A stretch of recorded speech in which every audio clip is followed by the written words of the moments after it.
Welcome to the Bioneers, Revolution from the Heart of Nature. I can buy cocaine, I can get heroin, I can get semi-automatic weapons in my community, but I can't get an organic tomato. So I had to grow my own food. It's all alive. It's all connected. It's all intelligent. It's all relatives. Scientists tell us that concern with the environment will no longer be just one of many issues in this new century. It will move to center stage. It will become the context of everything, of our lives, our businesses, our politics. We are, in fact, moving from the information age to the age of biology. In this series, The Bioneers, Revolution from the Heart of Nature, we salute the Bioneers, the biological pioneers who are working with nature to heal nature, honoring both traditional native wisdom and modern scientific knowledge, restoring the earth by changing the world.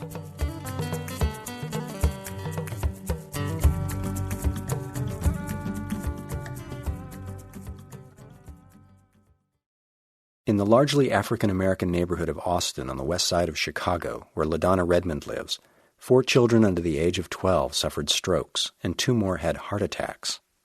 Under the age of 12.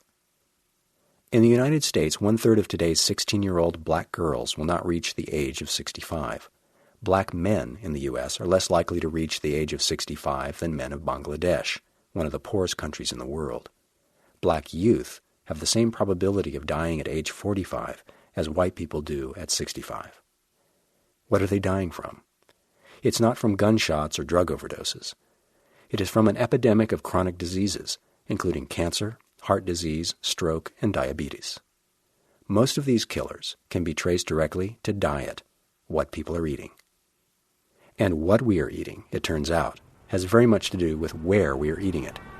Research now shows that in many neighborhoods, bad eating habits result primarily from a lack of access to fresh, nutritious foods.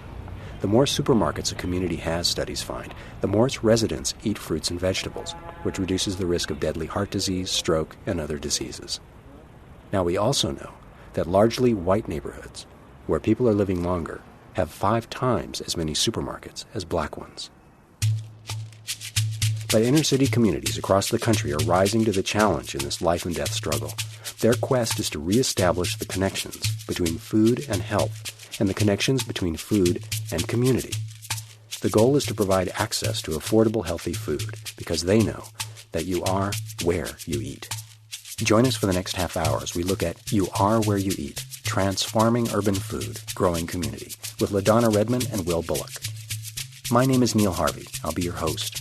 Welcome to the Bioneers, Revolution from the Heart of Nature.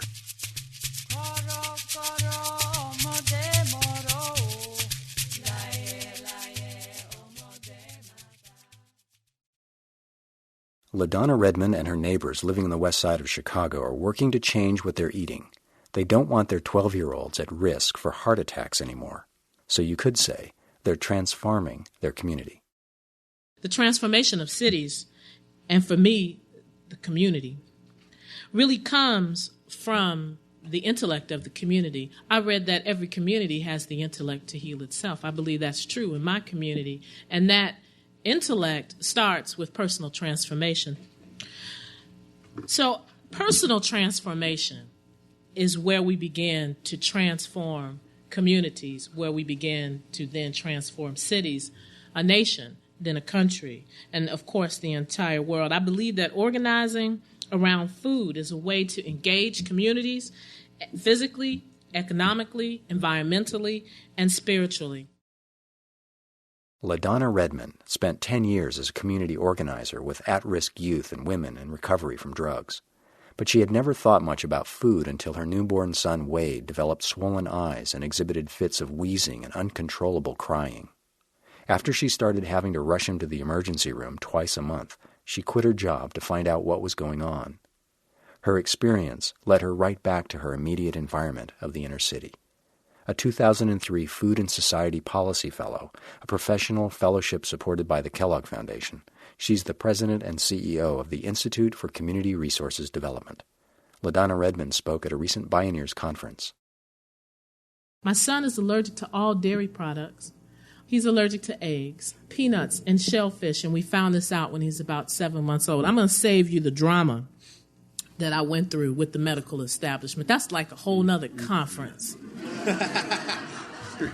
Trying to get doctors to tell me how to feed my baby was some of the craziest conversations I think I've ever had in my life. And I realized that these were not the smartest people. These were just the people who stayed in school the longest.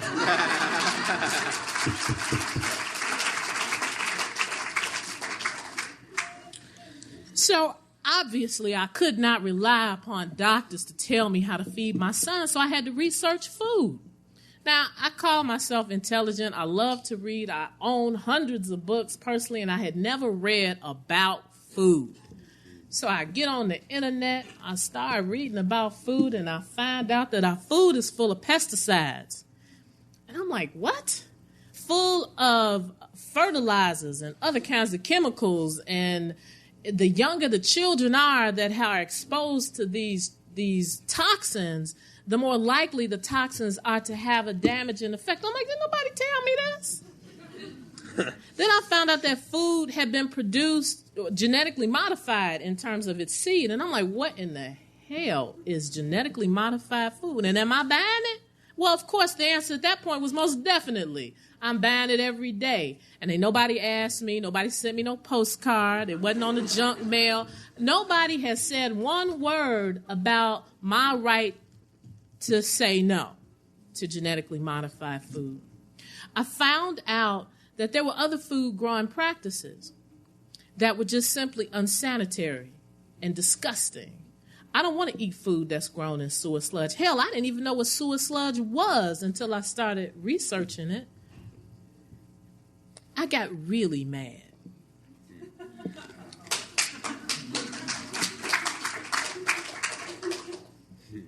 And I started to talk to my colleagues in my community. I'm a community organizer. I've worked in this particular neighborhood for a little over 15 years now, developing youth programs to developing social service programs for women who are ex-offenders and attempting recovery from substance abuse. And I had never known any social service agency or any community organizing group to work on food. So I went around and started talking to them. And they all knew me, and they knew what I was going through. And I said, we got this food thing that's happening. We need to do something about it. And they were like, let's see. We work on drugs. We work on crime, housing, a little unemployment thing. No food on our radar. If you want to work on food, then you go right ahead. I said, okay. And they were like, well, anybody come over here and ask about food, we're going to send them to you. I said, okay. Lo and behold, somebody called them and asked them about food, and there was a woman named Claire Butterfield, and she was talking about food sustainability, and I remember the woman who called me and said, there's a lady on my phone. She's talking about food sustainability. I don't know what the hell she's talking about. Why don't you talk to her and let me know what she's talking about? Well, basically what she was talking about was getting together and talking about how do you make communities sustainable around food access. And so we started to have a series of community meetings. As Ladonna began to research the issue of food access in her community of Austin, she found that Austin was not a low-income neighborhood, as most people believed, including herself, but it was a predominantly black area. She discovered what the research shows, that largely white neighborhoods have 5 times as many supermarkets as black ones, even when there's not an overall difference of incomes. Access is not just an issue of affluence, but of race. Again, Ladonna Redmond. I'm also living in a community that spends $135 million on groceries. And there's no significant grocery store. Why isn't there a grocery store? And that's what this meeting was talking about. These folks work every day.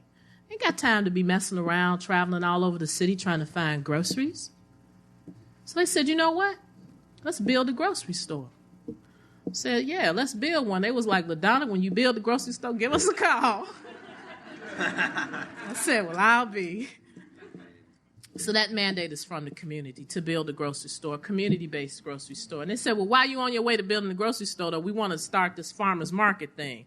So we brung some farmers up through the Heifer Project International, and we started a conversation, and we started the Black Farmers Market, as people call it. We just finished our 4th year. We're on our way to building that grocery store. We also convert vacant lots to urban farm sites.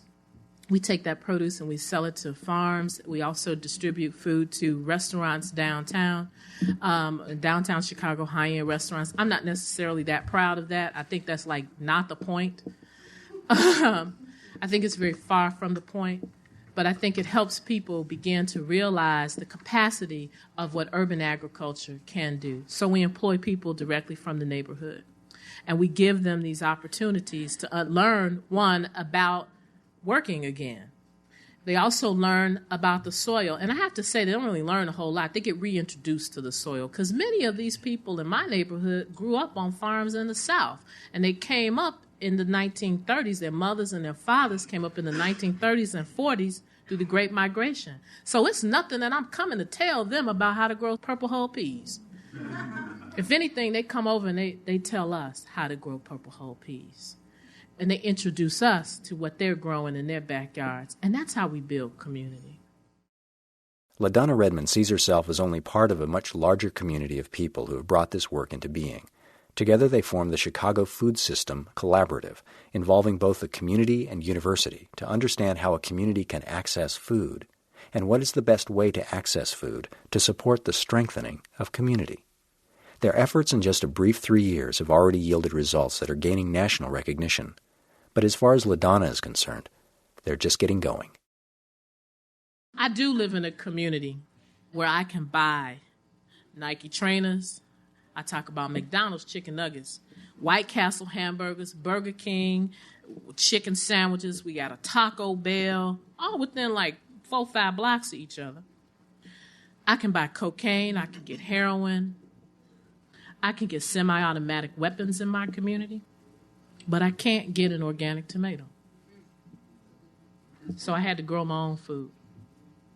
I encourage each of you to do it, to go beyond talking about it. I was told that I could not raise money without a 501c3. I could not raise money from my living room. I had to have an office to raise money, and I raised a little over $2 million in my living room without a 501c3.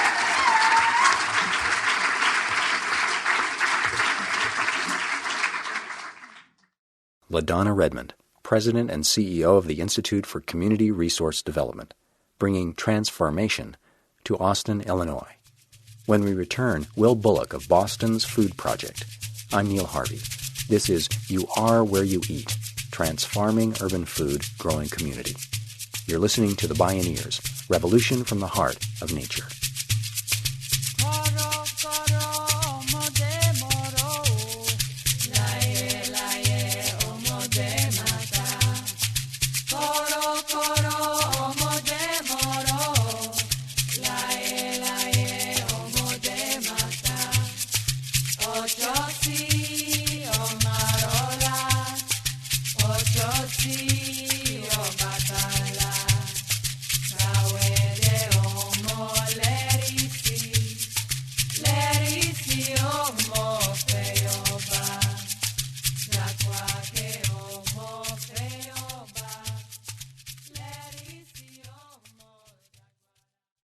Will Bullock has faced many of the same challenges that Ladonna Redmond confronted in her community around the lack of access to healthy, nutritious food. Will was born and raised in Boston, in an inner-city neighborhood. He's currently a fellow of the Boston Food Project, which brings together thousands of youth and adults to grow organic vegetables for homeless shelters, farmers markets, and Boston suburbanites. Now 22, he's been working on transforming the urban food system since he was 15. Will Bullock spoke at the Bioneers conference. The community that I live in is predominantly populated by African Americans and Cape Verdeans who have low income. And one of the major problems that we are facing in my community, in that low-income communities across the U.S. are facing, is having access to healthy food. There are corner stores, liquor stores, and fast food restaurants on almost every block. And none of them sell fresh anything. I mean, never mind a fresh tomato or vegetable. And then there are our supermarkets. Yes, they do sell fruits and vegetables, and yes, they do have some options for the few people who probably know what organic produce is and want to buy organic produce. But a lot of times, the prices are so high that they can't afford to buy them on a regular basis. The locations of the supermarkets are also an issue. They're way too few, and they're too hard to get to. I mean, a lot of people in my community don't have, like, cars that they can just drive wherever they want to drive, so people depend on public transportation. So a trip to the supermarket can become a major task, especially if you have children. I have an aunt who has 2 boys, and, I mean, a trip to the supermarket to buy a few groceries that should take no more than an hour becomes like a 3 or 4 hour trip, and that's a problem, in my opinion. There are also a lot of other challenges we have in my community, like unemployment, contaminated land, and high levels of youth violence. Now, with all these challenges, I know you're probably asking, like, what can be done about them? And even more importantly, what does food and farming have to do with anything when it comes to this? I would like to say that it has everything to do with it. What's food got to do with it? Will began to ask himself that question in 1995 when he first hooked up with the Food Project. As he came to learn, Ward Cheney had founded the project in 1991 as a vehicle to help people care about themselves, the land, the community, and each other. It began with a farm in the countryside outside Boston, where inner-city youth like Will came to get their hands in the soil and grow food.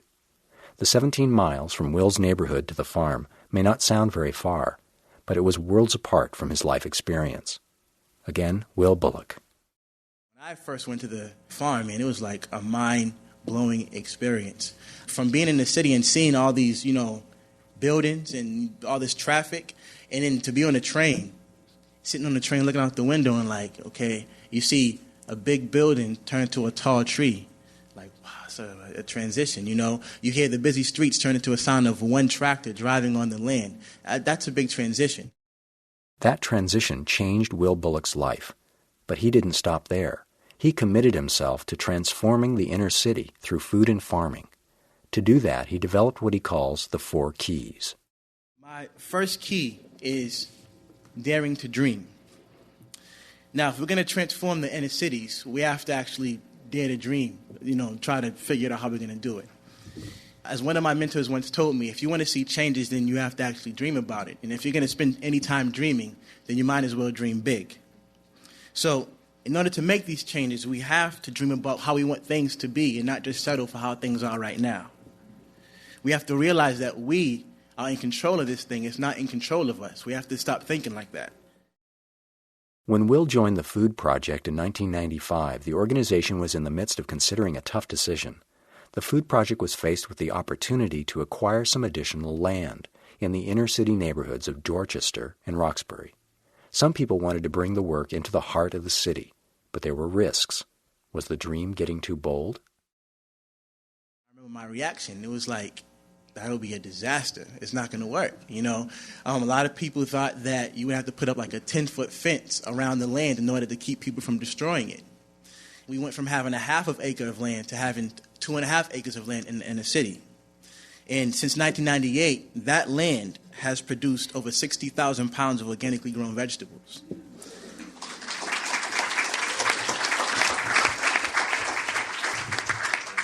And I would like to add that we did not have to put up a 10-foot fence around the land in order to do it. But again, it all started with a dream. My second key is knowledge.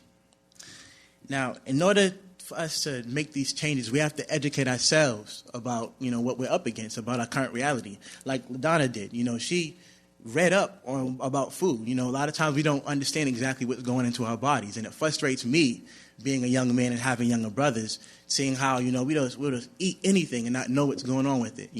Knowledge is power. A lot of times, because we don't have that knowledge, we're just letting these different ideas, letting the marketing world, letting fast food restaurants, letting the government take us in any direction they want to take us. And we need to stop doing that if we really want to have change.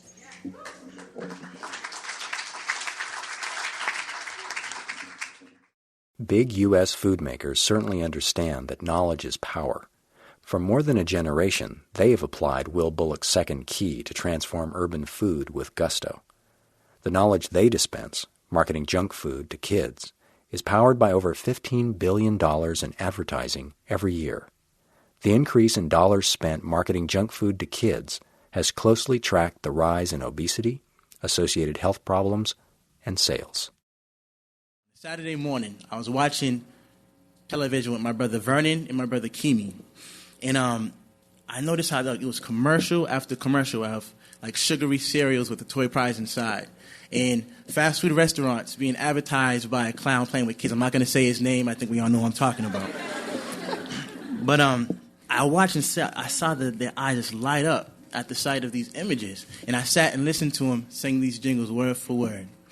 We love to see you smile. And your way, right away at Burger King now. You know? So it's like, so that right there was an example of how, things just, how the marketing world can just penetrate your mind. Like, oh man, I need to go out and get that. So, that's the way it is. And honestly, they know that, so that's why they do it from here on up. Because, honestly, I'm not saying I am the, this is how you should be. I'm not the mold for what, I still struggle also, you know what I'm saying? I do, and I think we all do. But my question is, how come I haven't seen the commercial of, anything saying, organic vegetables, they can save your life. Like, what's wrong with, how come we're not seeing that? I think that's a problem. That's a problem. My next key to transformation is access. And not just access to healthy food, but access to land, the healthy land. In my community, people love to grow their own vegetables. There are over 165 backyard gardens in my community. But the problem is the land is not healthy. So what I mean by that is we have very high levels of lead in our soil. In my community, we have the highest level of lead in school-aged children in Boston. Something is terribly wrong.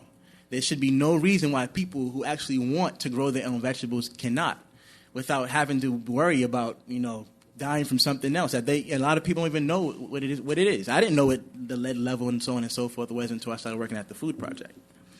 So access to healthy land is very, very important. Lead is a neurotoxin whose health effects include nervous system damage, brain impairment, and violent behavior. Efforts are underway to remove the lead from soil, and the food project also imports and creates entirely new soil for its gardens. Obviously, there's no lack of work to do once you start to make all the connections from soil to food to health to community, and to the one final key Will Bullock has identified. My last key to transformation is employment and economic development. I feel that anything that is brought into a community should make it better. It shouldn't basically tear it down and make it any worse than it is already. So when we actually get this land that we're going to farm on, basically what can happen is that jobs can be created. New jobs can be created for the people who live in that community. Because you're going to need people to work on the greenhouses, in the gardens. And when people in that community spend their money in that community, the economy in that community booms. It gets a lot better. Now, by those young people working for the food project, not only are they staying out of trouble, but they also being exposed to different experiences, different growing and learning experiences. And I'm a product of that. When I first went to the food project in 1995, I was a very shy, quiet, skinny little boy. I didn't have all this hair either. But, all I wanted to do was go out in the fields and work in the fields all day, because that meant I didn't have to talk to anybody else, and really I can just work in the field. I didn't mind getting my hands in the dirt.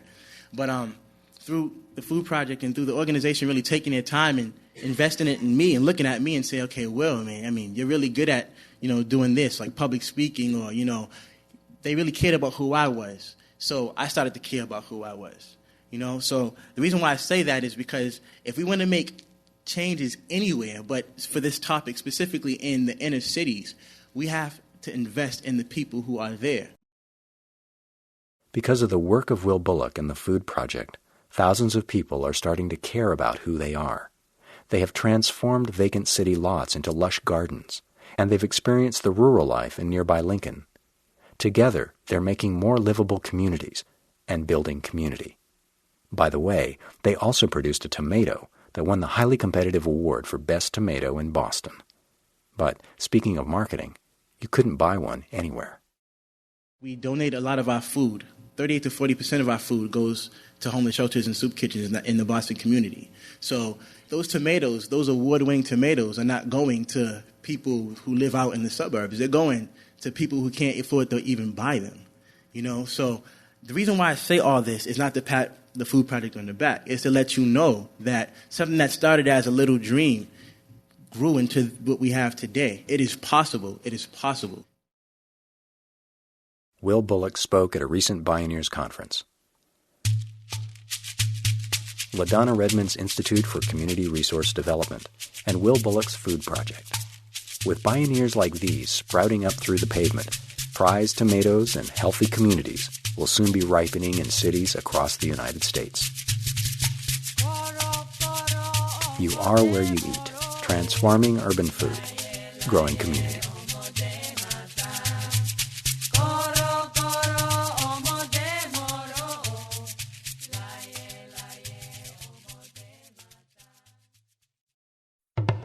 To find out more about the work and writings of Ladonna Redmond, Will Bullock, and all the participants in this series, and to find out more about the annual Bioneers Conference, call Bioneers toll-free at 1-877-246-6337. That's 1-877-BIONEER, or visit the Bioneers website at bioneers.org. To become a member of the Bioneers or to buy a CD of this program, please call the same number toll-free, 1-877-246-6337. If you're listening to us outside of the United States, you can reach us by calling 505-986-0366. To read more about the work of the Bioneers, check out the Bioneers Anthology book series, which includes Ecological Medicine, Healing the Earth, Healing Ourselves, Nature's Operating Instructions, The True Biotechnologies, and Ecological Literacy, published by Sierra Club Books.